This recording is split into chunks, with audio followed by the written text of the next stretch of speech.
Foxborough, Massachusetts. A nice place to visit unless you happen to be the Los Angeles Raiders. For the Silver and Black, a trip to New England has been about as much fun as an overnight stay at the Bates Motel. The Raiders have never won in Foxborough and haven't earned a victory of any kind in Massachusetts since 1969. In fact, the Patriots are the only team in the NFL to hold a winning edge in their all-time series with the Raiders. But history lessons aren't all that concern Los Angeles at the moment.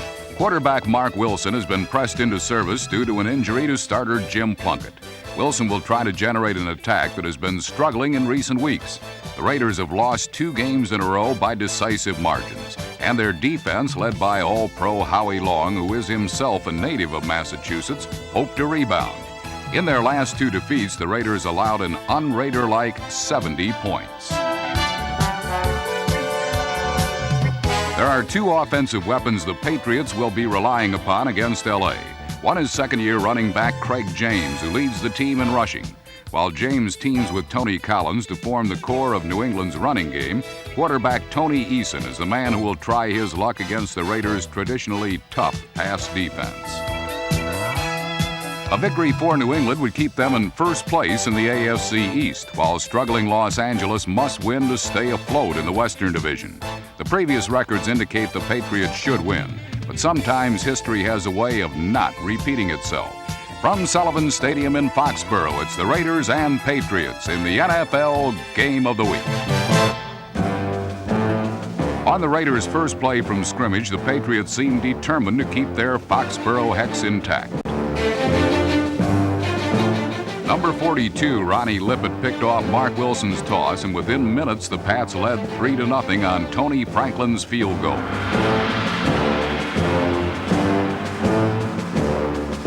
Things didn't get much better for the Raiders when they tried their running game. Ranked next to last in conference rushing, L.A. did little to improve those numbers in the early going.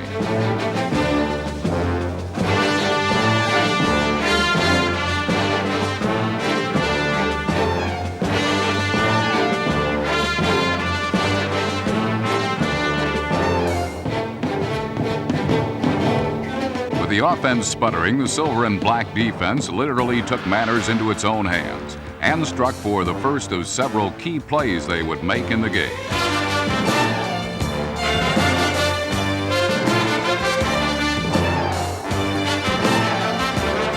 Number 37, cornerback Lester Hayes, picked up his 4th career interception return for a touchdown, and the Raiders led 7-3. Then their run defense tightened up as defensive end Howie Long, number 75, put the clamps on the Patriots' Tony Collins.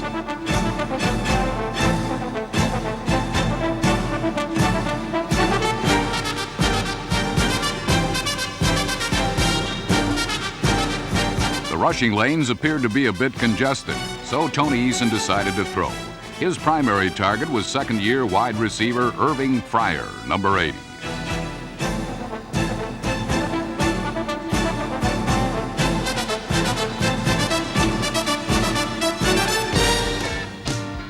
First, Fryer beat the Raiders short. Then he turned on the Jets and flew right by everyone as New England quickly regained their lost lead.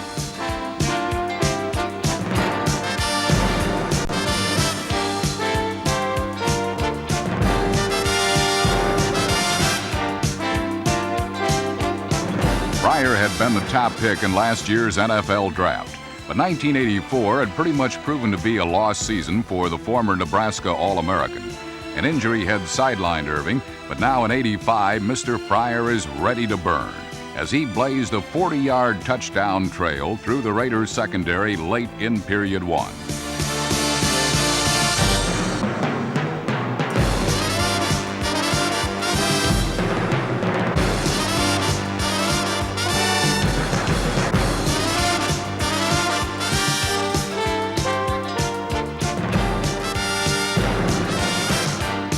Fryer's feet earned him a hearty hand and a handshake or two from the Foxborough faithful who have been waiting a long time to cheer the speedy receiver. The Patriots were back on top 10-7, and for now, their Massachusetts mastery over the Raiders appeared to be holding up quite well.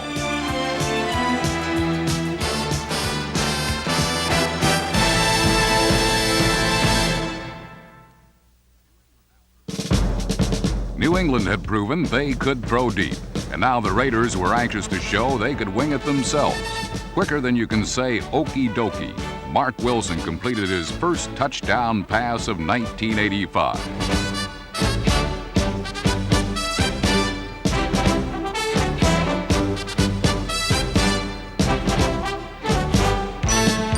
A wide-open Dokie Williams, number 85, was on the receiving end of the 38-yard bomb. And as the first period concluded, L.A. was back on top, 14-10. Williams entered this season with a lifetime average of better than 21 yards per catch. He is clearly the heir apparent to Raider great Cliff Branch, the deep threat that the silver and black always seem to possess. Throwing the ball seemed to be what was working for both clubs. So Tony Eason continued to toss, firing 3 straight completions on the next drive that put the Patriots deep in Raider territory. Number 83, Cedric Jones, hauled in Eason's first throw. Then it was time for the Pats' all-time leading receiver, Stanley Morgan, number 86, to join in the pass-catching cavalcade.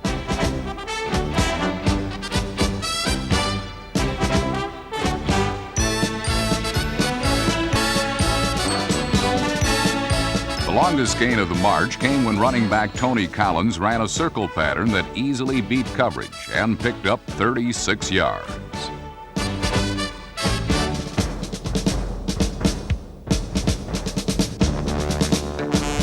But from the 2, the Raiders held fast. So the Pats had to settle for Tony Franklin's second field goal of the game, narrowing the LA lead to a single point at 14-13.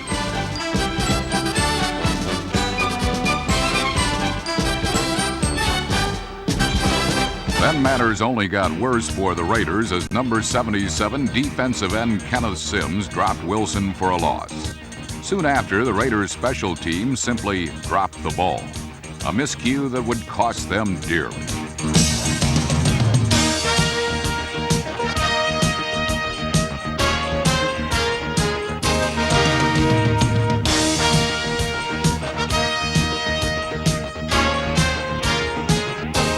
Alert Andre Tippett, number 56, picked up punter Ray Guy's fumble and scooted in for an easy score. The Raiders had to be talking to themselves after a play like this. Maybe there was something to the Patriot jinx after all. Despite several big plays, L.A. trailed by 6, a margin that would be sustained at halftime. Something else that would be sustained was the Patriot pass rush that kept Mark Wilson scrambling throughout the rest of the second quarter.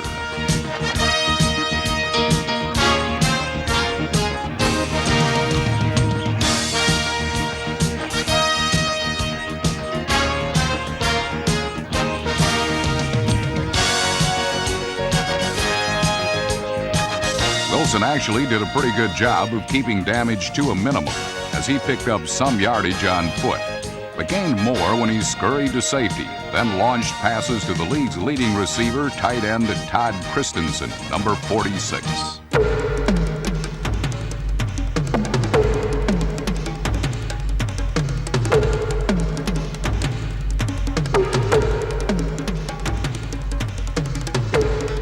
Christensen picked up 5 catches on the afternoon, 3 of them coming on the Raiders' final drive of the first half.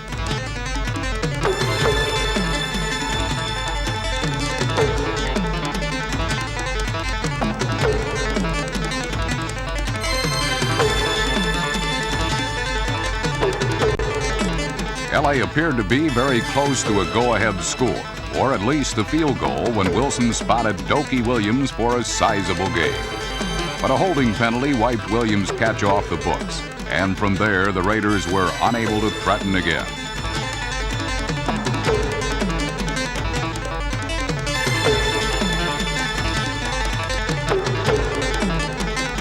LA had not played all that badly, and the Patriots, while ahead, had certainly not dominated. If the Raiders were to come back, they would have to do it with their trademark, the sudden strike, the big play. In the second half, Coach Tom Flory's squad would end the Foxborough Hex with a big play, all right, but such moments would come not from the passing game or an electrifying run, but from a defense that would cash in on every opportunity it got.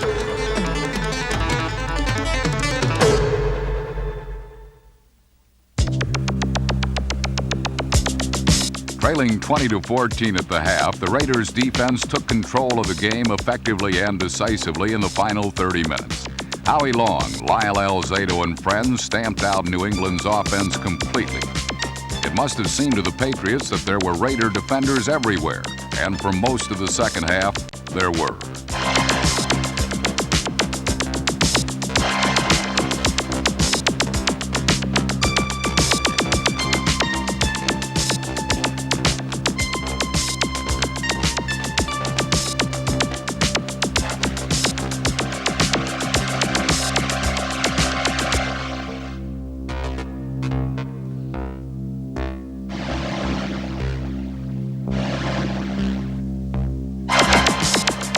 Mike Davis's near interception early in the third quarter was only the tip of the iceberg.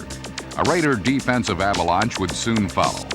Offensively, Los Angeles was looking for leadership from quarterback Mark Wilson, and the former Brigham Young All-American responded by nailing Dokey Williams down the sideline for 55 yards.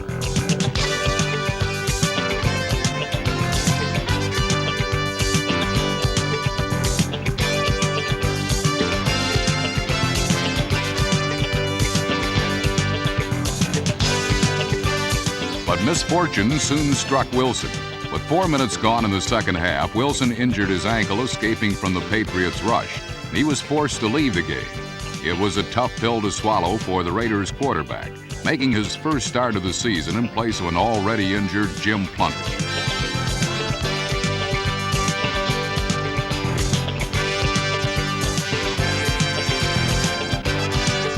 Next on the depth chart was rookie Rusty Hilger, the Raiders' sixth-round draft choice, and a young man with no experience in an NFL regular season game. But on this beautiful fall day in New England, it wouldn't matter who was quarterbacking the Raiders. This was a day for defense, and the Warriors in silver and black not only shut down the Patriots, they also put points on the board.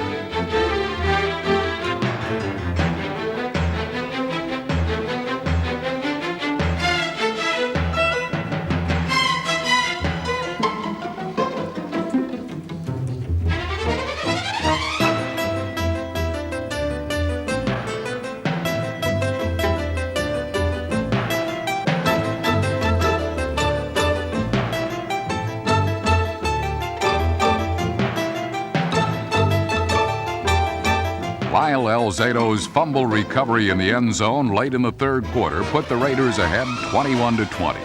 It was a lead the Raiders would never relinquish.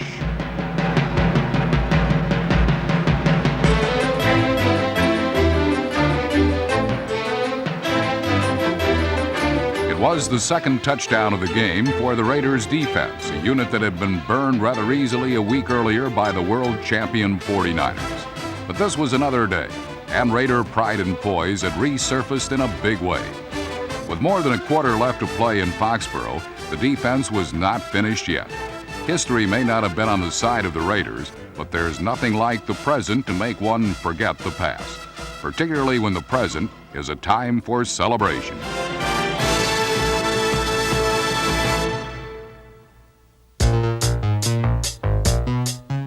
The score was Los Angeles 21, New England 20. It was still the third quarter, plenty of time for the Patriots' offense to do some damage. Not today, however.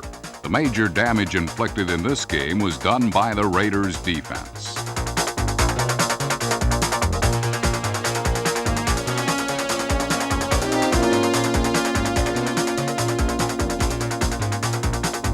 No Patriot was safe from the wrath of Howie Long, Rod Martin, Lester Hayes, Brad Van Pelt, and the others who totally and efficiently manhandled all attempts by New England to move the ball.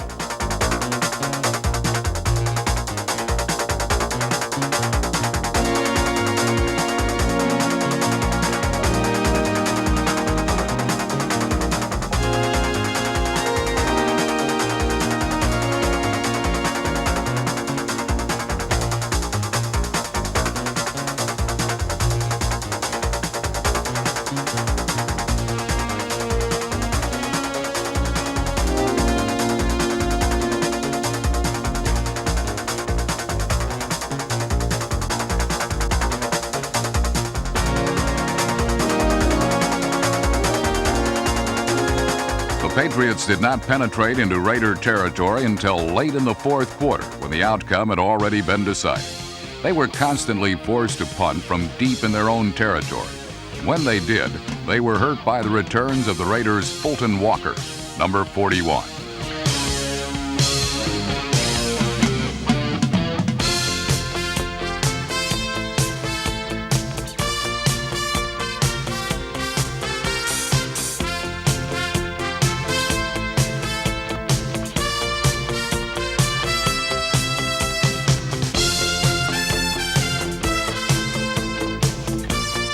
Walker's 23-yard return of a Patriots punt from their own end zone gave Los Angeles outstanding field position at the New England 23-yard line. The Raider defense had dominated, but the score midway through the final period was still 21-20.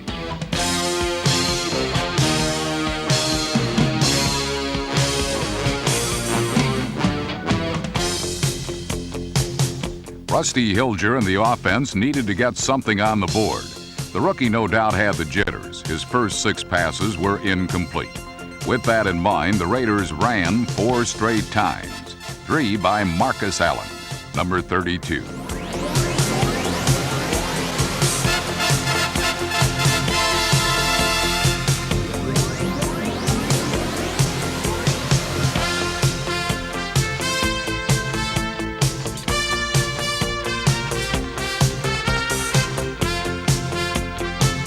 From the New England 2, Hilger completed his only pass of the game, a pretty rollout toss to tight end Todd Christensen.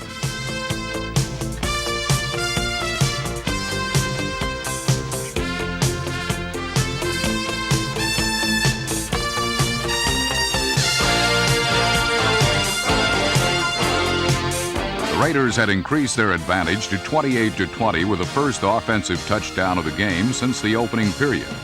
It wouldn't be long before their defense once again got into the end zone. New England's next possession ended abruptly when Los Angeles defensive back Sam Seal, number 43, picked off Tony Eason's pass and raced 38 yards for the score.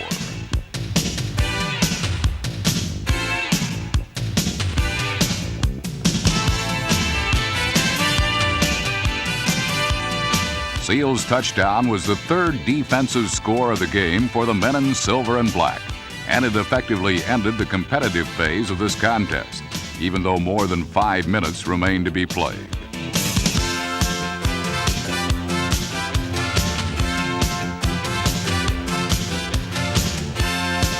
The Patriots were a thoroughly beaten team. A game they seemed to be in control of at the end of the first half had completely been taken away from them by an overwhelming Raiders defense. Just for good measure, the defense forced one more turnover, an interception by linebacker Jeff Barnes, number 56.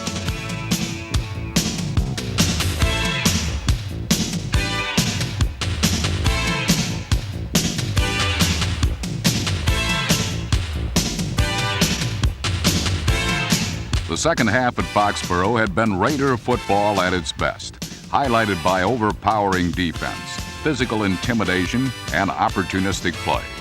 The Pride and Poise boys, shaken by the 49ers a week before, had something to prove against New England. And they did it in typical Raider fashion. Nothing fancy, just play harder and tougher than your opponent.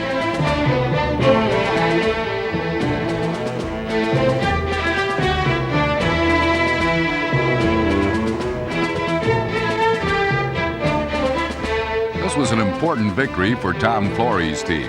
In the NFL's most competitive division, the AFC West, a loss would have dropped the Raiders to 1-3 and into last place. Now with this victory over New England, they evened their record at 2-2, just a game behind the surprising Kansas City Chiefs. A showdown with Kansas City is next, and you can bet the Raiders have not forgotten the pounding the Chiefs gave them a few short weeks ago.